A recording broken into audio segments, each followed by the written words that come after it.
Hey going everyone, and welcome back to the channel, and we are checking out one of my all-time favorite aircraft, of course, one that continues to make itself relevant and irreplaceable in my eyes. We have ourselves the good old Fairchild Republic A-10 Thunderbolt II, Almighty Warthog, and we have an aircraft here from the 47th Fighter Squadron from the 917th Fighter Group. Now, the 47th Fighter Squadron was first formed in 1940 prior to the US involvement in World War II.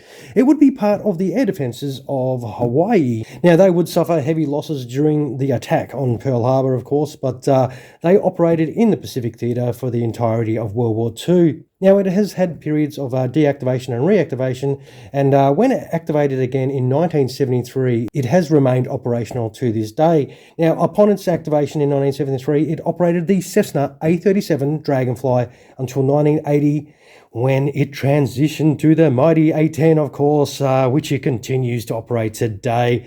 Now, our aircraft here is called Hairless Joe, named after a comic strip character in Li'l Abner.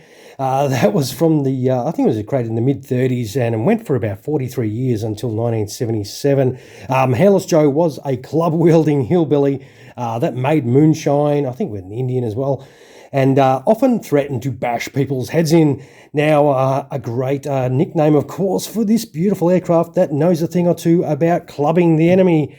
And we'll open it up and have a little look. That does look pretty cool. That subtle multicolored color scheme there, the subtle grays, does look pretty freaking awesome. It does have the usual details in the flap, but that hog is no good kept in the box. It needs to be in our hands. So what we'll do, we'll get this box open and get some hog in our hands.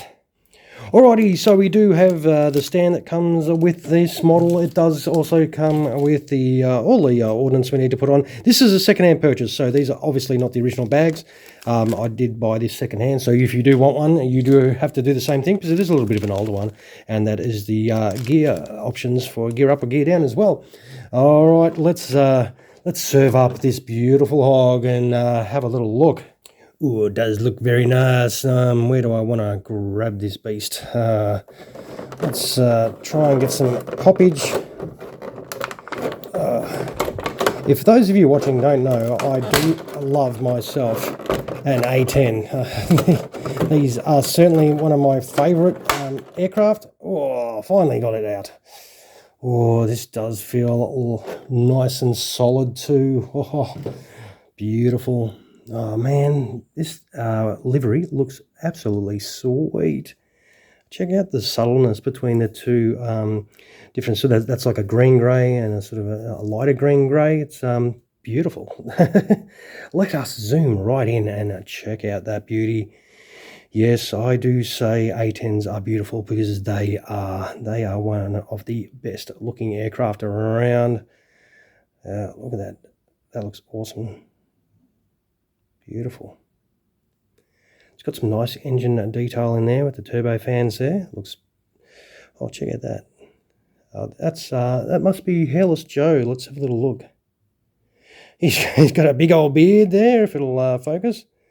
Hairless Joe. That does look cool. And oh my God, that does look excellent. Oh yes, that is a beautiful look. Yep. 100%. Who does not like the look of that? Jesus. You have to be insane if you do not like these aircraft. Come on. The canopy opens up. It's a hinged canopy, which is nice enough. So there is some beautiful detail inside. It doesn't go up a huge amount, not on this one. But you can see all the interior cockpit details with all the little gauges, the instrument panels and everything like that. Looks awesome. Yep. Absolutely bestial. Far out. Love it. Yep. Beautiful. We'll have a little look underneath. The usual deal. All the areas for the stores that we need to put on. That does look... Oh, I love that there. I'm pretty sure that's meant to simulate the look of the canopy there. So when it's in the air, people don't know if it's flying away or flying towards them, which is a really good idea. Yeah. Absolutely beautiful. All right, we'll we'll stop drooling at it like this. We want to see it set up. So we want to see a hog with a lot, of course. So we'll set this up and we'll come back and check it out in flight or kit it out. All right, here we have it set up. Very straightforward. All that ordnance you push straight in. Very easy. That is how it sets up. Well, that's how it looked on the Hobbymaster website. So you obviously don't get instructions with this, but you can look up detail plans on the Hobbymaster website, as well as actual instructions too. You put your nose wheel door in, and of course your main wheel doors. That is job done. Looks freaking awesome. This is just a beast. It is, yeah. I get lost for words when I'm looking at one of these. I really want to check out one of these for real in real life. That is on my bucket list. Hopefully one day before I, well, kick the bucket. With any luck, I'll get to see one. Oh, it's starting to drop out a little bit. Don't do that to me. There we go. Got to push it in a little bit tighter. Speaking of pushing in, don't push these ones in too tight, because if you want to put it on the stand, because it is in flight, you do have to take those bombs off, unfortunately, which gives you access to your stand slits. That is the stand, of course, and you do put it in there, and that is your hog in flight, looking absolutely tough as nails. For me, there's nothing pretty about it. There's nothing beautiful or sexy. It's not sleek. It's just built for a purpose. It's tough. It just goes about its business and does it with precision.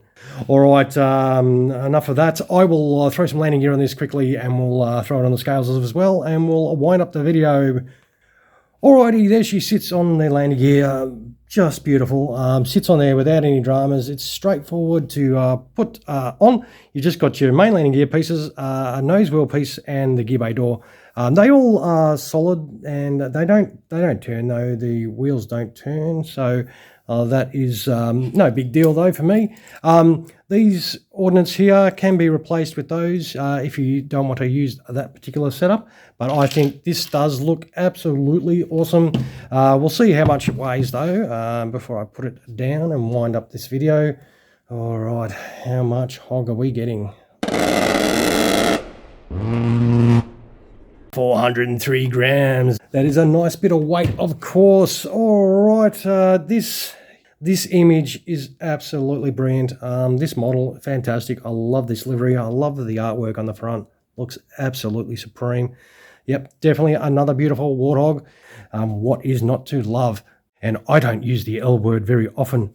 All right, I will wind up the video. I'll spend some alone time with this, of course, taking some photos, which I'll throw at the end. And you can look at those photos if you feel like it, or just click to the next video if you don't.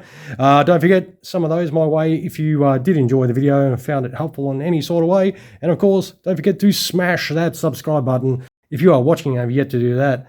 And don't forget to drop a comment below if you've got something to say. All right, everyone, I'll finish, of course, by thanking you guys, yes, you, the viewers, for checking out another one of my videos. I do hope you did enjoy or hit your eyeballs today. Happy hunting, of course, for your next model, especially if you're looking for one of these. And as always, you all have an awesome sauce rest of your day. Cheers, everyone.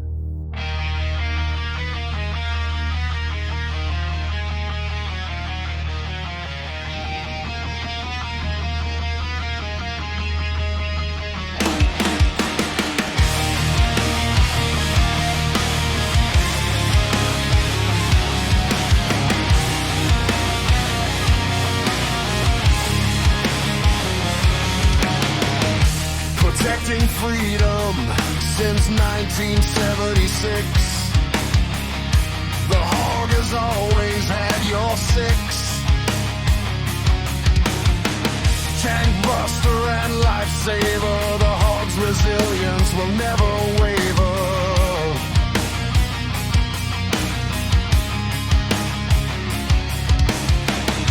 A fighting tank built to last, onto the teeth and kicking ass.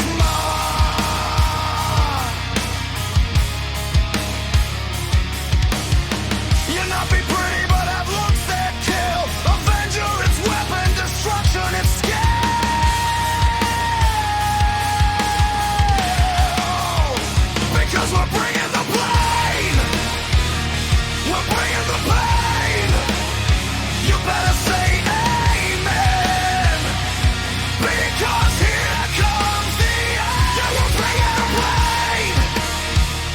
We're bringing the pain.